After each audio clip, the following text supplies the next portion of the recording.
ವಾತಾವರಣ ನಿರ್ಮಾಣ ಮಾಡಬೇಕು ನಮ್ಮ ರಾಜ್ಯದಲ್ಲಿ ಅಂತ ಪ್ರಯತ್ನ ನಾವು ಮಾಡ್ತಾ ಇದ್ದೀವಿ. ಸಂವಿಧಾನಿಕವಾಗಿ ಬುದ್ಧ, ಬಸವ, ಅಂಬೇಡ್ಕರ್ ಅವರ ತತ್ವವನ್ನ ಅಕ್ಷರಶಃ ನಾವು ತರಬೇಕು. ಒಂದು ಒಳ್ಳೆ ಸಮಾಜ ನಿರ್ಮಾಣ ಮಾಡಬೇಕು, ಒಂದು ಪ್ರಬುದ್ಧ ಸಮಾಜ ನಿರ್ಮಾಣ ಮಾಡಬೇಕು ಅಂತ. ಪ್ರಬುದ್ಧ ಸಮಾಜ ಇದ್ರೆ ಮಾತ್ರ ಸಮೃದ್ಧ ಸಮಾಜ ಆಗುತ್ತೆ. ಸೊ ನಮ್ಮ ನಡೆ ಪ್ರಬುದ್ಧ ಸಮಾಜದ ಕಡೆ ಅಂತ ನಾವು ಪ್ರಯತ್ನ ಮಾಡ್ತಾ ಇದ್ದೀವಿ. ಅದಕ್ಕೆ ಬಿಜೆಪಿ ಅವರಿಗೆ ಸಮಸ್ಯೆ ಇದ್ರೆ that is not my problem.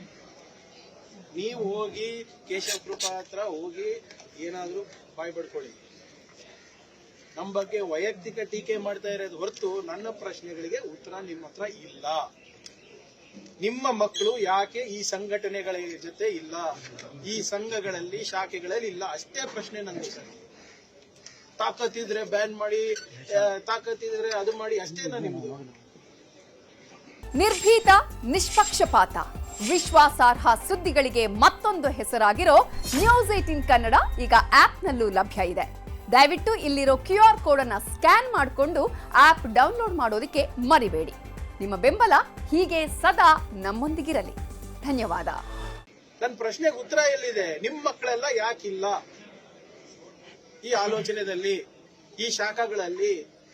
ಗೌರಕ್ಷಣೆ, ಧರ್ಮ ರಕ್ಷಣೆಗೆ ತ್ರಿಶೂಲ್ ದೀಕ್ಷೆ ನಿಮ್ಮ ಮಕ್ಕಳಿಗೆ ಕೊಟ್ಟಿ ಯಾವಾಗ ನೀವು ರಸ್ತೆಗೆ ಬಿಡ್ತೀರಾ? ಬಡಗಿ ಹಿಡ್ಕೊಂಡು ನೀವು ಪಥಸಂಚಲನವನ್ನ ನಿಮ್ಮ ಮಕ್ಕಳ ಕೈ ಯಾವಾಗ ಮಾಡಿಸ್ತೀರಾ? ಅಷ್ಟೇ ಕೇಳ್ತಾ ಇರೋದಲ್ವಾ? ಯಾವ್ದಪ್ಪ ಪ್ರಿಯಾಂಕ್ ಹೇಳ್ತಾ ಇರೋದು ಕರೆಕ್ಟು ಅಂದ್ಬಿಟ್ಟು ಅವ್ರ ಮಕ್ಳಿಗೆಲ್ಲ ಬಿಡ್ಲಿ ನೋಡೋಣ. ಯಾಕೆ 4 ದಿನದಿಂದ ನಿಮ್ ಪುಡಾರಿಗಳ ಕಡೆಯಿಂದ ನಮ್ಗೆ ಜೀವ ಬೆದರಿಕೆ ಹಾಕಿಸ್ತಾ ಇದ್ದೀರಾ? ಯಾಕೆ 4 ದಿನದಿಂದ ಮೀಡಿಯಾ ಮುಂದೆ ಮಾತಾಡ್ತಾ ಇದ್ದೀರಾ? ನನ್ನ ಬಾಯನ್ನು ಮುಚ್ಚಿಸ್ಬೇಕಂದ್ರೆ ಎಲ್ಲ ಬಿಜೆಪಿ ನಾಯಕರ ಮಕ್ಕಳು ಶಾಖೆಗೆ ದಾಖಲಾಗ್ರಿ. ಎಲ್ಲ ಬಿಜೆಪಿ ನಾಯಕರ ಮಕ್ಕಳು ಗೋರಕ್ಷಕರಾಗಿ, ಎಲ್ಲ ಬಿಜೆಪಿ ನಾಯಕರ ಮಕ್ಕಳು ಗಣವೇಶ ಧರಿಸಿ ಗೌಮೂತ್ರವನ್ನ ಪಬ್ಲಿಕ್ ಆಗಿ ಕುಡೀರಿ. ಆಮೇಲೆ ನಾನು ಮಾತಾಡೋದು ನಿಲ್ಲಿಸ್ತೀನಿ. ಇವಾಗ ನಾವು ಏನ್ ತರ್ತಾ ಇರೋದು, ಕಾನೂನು ಬಹಳ ಸ್ಪಷ್ಟವಾಗಿದೆ. ಸರ್ಕಾರಿ ಶಾಲೆ, ಸರ್ಕಾರಿ ಮೈದಾನ, ಸರ್ಕಾರಿ ಅನುದಾನಿತ ಸಂಸ್ಥೆಗಳಲ್ಲಿ ಇರ್ಬೋದು, ಪಬ್ಲಿಕ್ ಪ್ಲೇಸಸ್ ಅಲ್ಲಿ ಇರ್ಬೋದು, ಸಾರ್ವಜನಿಕ ಉದ್ಯಾನವನಗಳಲ್ಲಿ ಇರ್ಬೋದು, ಯಾವ ರೀತಿ ನಡ್ಕೋಬೇಕು ಅಂದ್ಬಿಟ್ಟು ನಾವು ತರ್ತಾ ಇದೀವಿ. ಅದು ನಿಮಗೆ ಇಷ್ಟ ಇಲ್ಲ ಅಂದ್ರೆ ಪಾಲನೆ ಮಾಡಬೇಡಿ, ಪಾಲನೆ ಮಾಡಿಲ್ಲ ಅಂದ್ರೆ ಕಾನೂನು ಪ್ರಕಾರ ಏನ್ ಕ್ರಮ ತಗೋಬೇಕು ತಗೋತೀವಿ. ಸಿಂಪಲ್ ಆಸ್ ದಟ್ ಅಲ್ವಾ? ಇದರಲ್ಲಿ ಕಾಂಪ್ಲಿಕೇಶನ್ ಏನಿದೆ? ಬಟ್ ಸರ್, ಇಲ್ಲಿಯೂ ಕೂಡ RSS ಅನ್ನೋದನ್ನ ನೀವು ಮೆನ್ಷನ್ ಮಾಡಿಲ್ಲ. ಅವರಿಗೆ ಈಸಿ ಅಲ್ವಾ? ಅಂದ್ರೆ ಈಗ ಯಾರು ವಿವೇಚನೆ ಬಳಸ್ಕೊಂಡು ಅವಕಾಶವನ್ನು ಕೊಟ್ಟರೆ ಸರ್ಕಾರ ಕಾನೂನು ಮಾಡಿ ಅಥವಾ ನಿಯಮ ಮಾಡ್ಲಿಕ್ಕೆ ಏನ್ ಪ್ರಯೋಜನ? ಹೇಗೆ ಅವರಿಗೆ ತೊಂದರೆ ಆಗ್ತಾ ಇದೆ? ಈಗ ಅವ್ರು ಹೇಳ್ತಾರೆ, ಐ ಆಮ್ ಟೆಲಿಂಗ್ ಪರ್ಮಿಷನ್ ತಗೊಳ್ಳಿ ಸರ್, ಪರ್ಮಿಷನ್ ತಗೊಳ್ಳಿ. ಈಗ ಮೊನ್ನೆ ನೀವೇ ನಮಗೆ ಬೈತೀರಾ ಸರ್. CM ಅವರು ಒಂದು ಕಾನ್ವಾಯ್ ಅಲ್ಲಿಂದ ಇಲ್ಲಿಗೆ ಹೋದಾಗ ಸ್ವಲ್ಪ ಟ್ರಾಫಿಕ್ ನಲ್ಲಿ ಒಂದು 5 ನಿಮಿಷ ಡಿಲೇ ಆದಾಗ ನೀವು ಎಷ್ಟು ಸರ್ ಬೈತೀರಾ ನಮ್ಗೆ? ಹೌದಾ ಇಲ್ಲ? ಹೆಡ್ಲೈನ್, ಬ್ರೇಕಿಂಗ್ ನ್ಯೂಸ್ ಎಲ್ಲ ಹಾಕ್ತೀರಾ.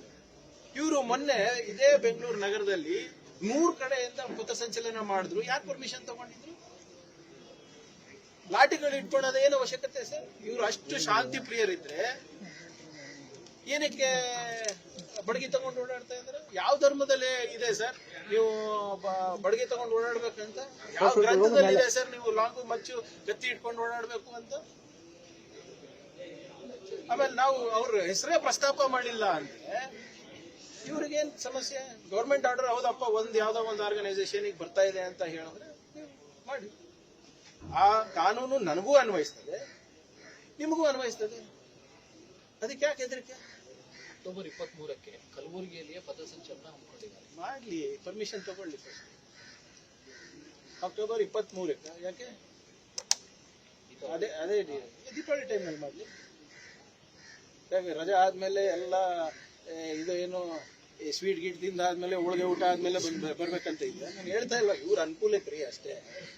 ಈಗ ನಿಮ್ ಬಿಜೆಪಿ ಲೀಡರ್ಸು ಕಳೆದ 1 ವರ್ಷದಲ್ಲಿ 4-5 ಸರಿ ಬಂದಿದ್ದಾರೆ ಕಲಬುರಗಿಗೆ. ಏನಕ್ಕೆ ಗೊತ್ತಾ? ಯಾವ್ದು ರೈತರ ಸಮಸ್ಯೆ ಪರಿಹಾರಗೋಸ್ಕರ ಅಲ್ಲ ಅಥವಾ ಬೇರೆದಕ್ಕಲ್ಲ, ಪ್ರಿಯಾಂಕ್ ಖರ್ಗೆ ವಿರುದ್ಧವಾಗಿ ಹೋರಾಟ ಮಾಡ್ಲಿಕ್ಕೆ.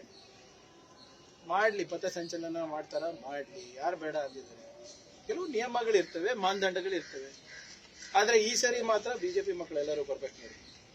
ದಯವಿಟ್ಟು ನಾನು ವಿನಂತಿ ಮಾಡ್ಕೊಂತೀನಿ, ಎಲ್ಲ ಬಿಜೆಪಿ ನಾಯಕರ ಮಕ್ಕಳು ಗಣವೇಶ ಹಾಕೊಂಡು ಕಲಬುರಗಿಗೆ ಬನ್ನಿ, ಸ್ವಾಗತ ಮಾಡ್ತೀನಿ. ನಿಮ್ ನೆನಪಿದ್ರೆ ಹೋದ ಬಾರಿ ನನ್ನ ವಿರುದ್ಧ ಪ್ರತಿಭಟನೆ ಮಾಡಿದಾಗ ಟೀ ಕಾಫಿ ಎಳ್ನೀರು ಕೊಟ್ಟಿದ್ದೆ.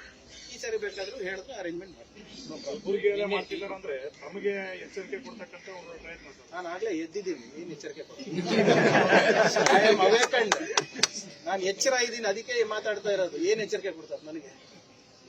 ನನಗೆ ಪ್ರಬುದ್ಧತೆ ಬಂದಿದೆ, ಅದಕ್ಕೆ ನಾನು ಇಂಥ ಕಾನೂನುಗಳನ್ನ ನಾವು ತರಬೇಕು. ನಾನು ಹೇಳ್ತಾ ಇರೋದು, ಒಂದು ಪ್ರಬುದ್ಧ ಸಮಾಜ ನಿರ್ಮಾಣ ಮಾಡೋದು ಬಾಬಾ ಸಾಹೇಬ್ ಅಂಬೇಡ್ಕರ್ ಅವರ ಕನಸಿತ್ತು.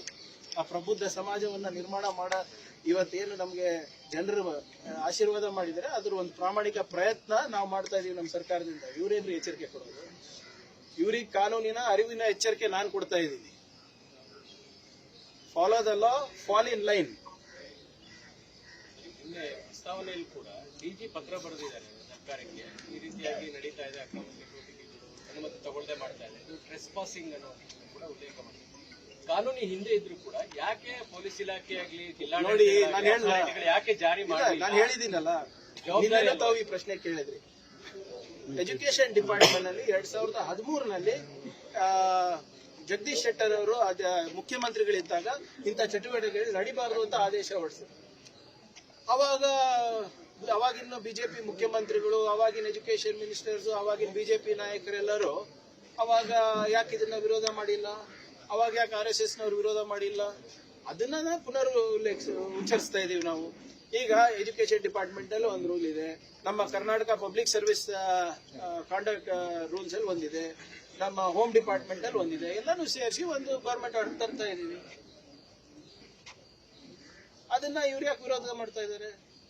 Creating any new law R bringing a new act. ಎಲ್ಲಿ ಬೇರೆ ಬೇರೆ ಆದೇಶಗಳಿದೆ, ಬೇರೆ ಬೇರೆ ನಿಯಮಗಳಿದೆ, ಬೇರೆ ಬೇರೆ ಕಾನೂನುಗಳಿದೆ, ಅವೆಲ್ಲಾನು ಒಗ್ಗೂಡಿಸಿ ಒಂದು ತರ್ತಾ ಇದೀವಿ. ಅದು ಇವ್ರಿಗೆ ತೊಂದರೆ ಆದ್ರೆ ನಮ್ಗೆ ಏನು ಮಾಡಕ್ಕಾಗಲ್ಲ. ನೀವು ಬರೆದಿದ್ದ ಲೆಟರ್ ಅಲ್ಲಿ ಎಕ್ಸಾಕ್ಟ್ ಆಗಿ RSS ಅನ್ನುವಂತ ಉದ್ದೇಶ ಇತ್ತು. ಆ ಉದ್ದೇಶ ಈಡೇರ್ತಾ ಇಲ್ವಲ್ಲ? ಈಗ ಎಲ್ಲರಿಗೂ ಅಪ್ಲೈ ಮಾಡ್ತಾರೆ, ಯಾಕಂದ್ರೆ ಒಳ್ಳೆ ಕೆಲಸ ಮಾಡುವಂತ ಸಂಘಟನೆಗಳು ಈಗ ಒಳ್ಳೆ ಆಯ್ತು, ಇಲ್ಲ ಒಳ್ಳೆ ಪ್ರಶ್ನೆ ತಂದು. ಯಾವ ಒಳ್ಳೆ ಸಂಘಟನೆಗಳು ನಂಗೆ ಥ್ರೆಟನ್ ಮಾಡ್ತಾ ಇದ್ದಾರೆ? ಮಾಡ್ತಾರಲ್ಲ ಸರ್, ನನಗೆ ಎಲ್ಲಿ ಥ್ರೆಟನ್ ಮಾಡ್ತಾ ಇದ್ದಾರೆ? ಇಲ್ಲ, ನಾನು ಈಗ ಅದೇ ಹೇಳ್ತೀನಿ. ಯಾಕೆ ಸಮಸ್ಯೆ ಆಯ್ತು? ನಮ್ಮವ್ರು ಲೀಗಲ್ ಇದ್ದಾರೆ. We are registered organisation.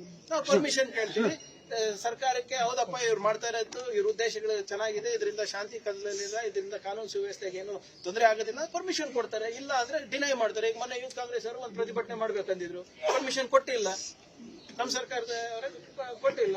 ಅದೇ ಇವ್ರಿಗೆ ಅವಾಗ ಯಾರು ಬೈದಿಲ್ಲ ಅಲ್ಲ. ನಾವು ನನಗೆ ಬೆದರಿಕೆ ಆಗ್ತಾ ಇರೋದು ಯಾವ ಸಂಘಟನೆಯಿಂದ? ಯಾವ್ದಾದ್ರು ಪ್ರಗತಿಪರವಾದಂತ ಸಂಘಟನೆಯಿಂದ ಬೆದರಿಕೆ ಇದೆಯಾ ನನಗೆ? ಯಾವ್ದಾದ್ರು ಬೇರೆ ಪಕ್ಷದ ಸಂಘಟನೆಯಿಂದ ಬೆದರಿಕೆ ಇದೆಯಾ ನನಗೆ? ಅಥವಾ ಸ್ವತಂತ್ರ ಸಂಘಟನೆಗಳಿಂದ ಬೆದರಿಕೆ ಇದೆಯಾ ನನಗೆ? ಇಲ್ಲ. ಬರೇ ಒಬ್ಬರಿಗೆ ಒಂದೇ ಪಕ್ಷಕ್ಕೆ ಯಾಕೆ ಇಷ್ಟು ನೋವು ಆಗ್ತಾ ಇದೆ ನನ್ಗೆ ಅರ್ಥ ಆಗ್ತಾ ಇದೆ. ನಿರ್ಭೀತ, ನಿಷ್ಪಕ್ಷಪಾತ, ವಿಶ್ವಾಸಾರ್ಹ ಸುದ್ದಿಗಳಿಗೆ ಮತ್ತೊಂದು ಹೆಸರಾಗಿರುವಂತ ನ್ಯೂಸ್ 18 ಕನ್ನಡ ಈಗ ಆಪ್ನಲ್ಲೂ ಲಭ್ಯವಿದೆ. ದಯವಿಟ್ಟು ಇಲ್ಲಿರುವಂತ QR ಕೋಡ್ ಸ್ಕ್ಯಾನ್ ಮಾಡಿಕೊಂಡು ಆಪ್ ಡೌನ್ಲೋಡ್ ಮಾಡೋದಕ್ಕೆ ಮರಿಬೇಡಿ. ನಿಮ್ಮ ಬೆಂಬಲ ಹೀಗೆ ಸದಾ ನಮ್ಮೊಂದಿಗಿರಲಿ. ಧನ್ಯವಾದ.